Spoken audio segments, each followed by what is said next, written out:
ఓం శాంతి. ఈరోజు రుక్మిణి బెహన్ ద్వారా సద్గురువారం యొక్క భోగ్ సందేశాన్ని విన్నాము.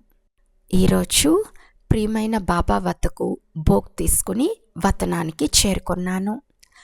వతనానికి చేరుకున్న వెంటనే బాబాను చూసి నాకు మనసులో చాలా ఆనందం కలిగింది.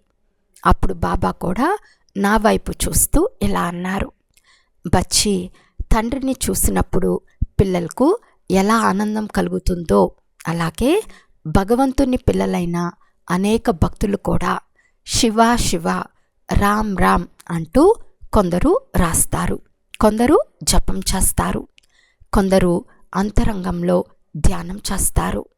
వారు ఎంతసేపు ఆ జపం చేస్తారో, రాస్తారో, ఆలోచిస్తారో అంతవరకు వారికి మహాశాంతి, ఆనందం మరియు సుఖం లభిస్తుంది. ఎందుకంటే మనసులో ఒక లక్ష్యం ఉంటుంది. ఇది కూడా దేవుని పట్ల ఒక స్మృతియే. కానీ కొన్నిసార్లు వారి ఆ జ్ఞాపకం కూడా ఏదో ఒక దేహదారుల వైపుకి లేదా లౌకిక విషయాల వైపుకి వెళ్ళిపోతుంది. అదేవిధంగా మీరు పిల్లలు కూడా బాబాను గుర్తు చేసుకునే సమయంలో కొన్నిసార్లు మీ బుద్ధి కూడా అటు ఇటు వెళ్తుంది. అయినా సరే అటెన్షన్ ఉంచితే బాబా యొక్క జ్ఞాపకం వస్తుంది. అందుకే నేను కాలానికి అనుగుణంగా భక్తులను కూడా చూస్తూ ఉంటాను. వారు నా దీపం వెలిగిస్తూ కూర్చుంటారు.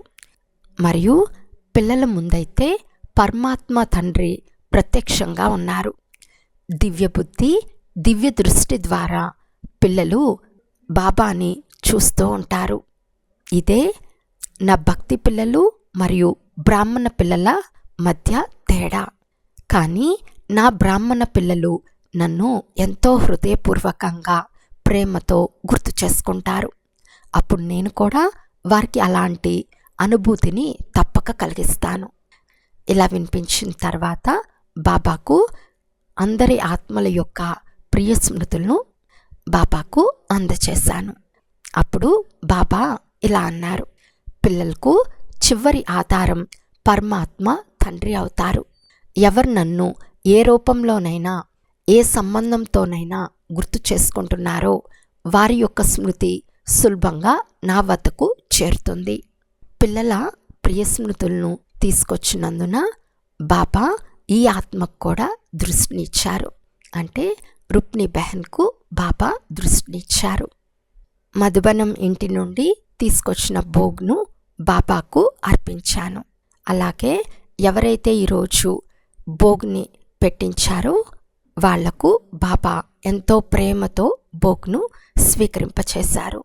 తర్వాత వాళ్ళకి బాబా సందేశాన్ని కూడా అందచేశారు. అందరి యొక్క ప్రియ స్మృతులను తీసుకుని నేను కిందకు చేరుకున్నాను. అచ్చా, ఓం శాంతి.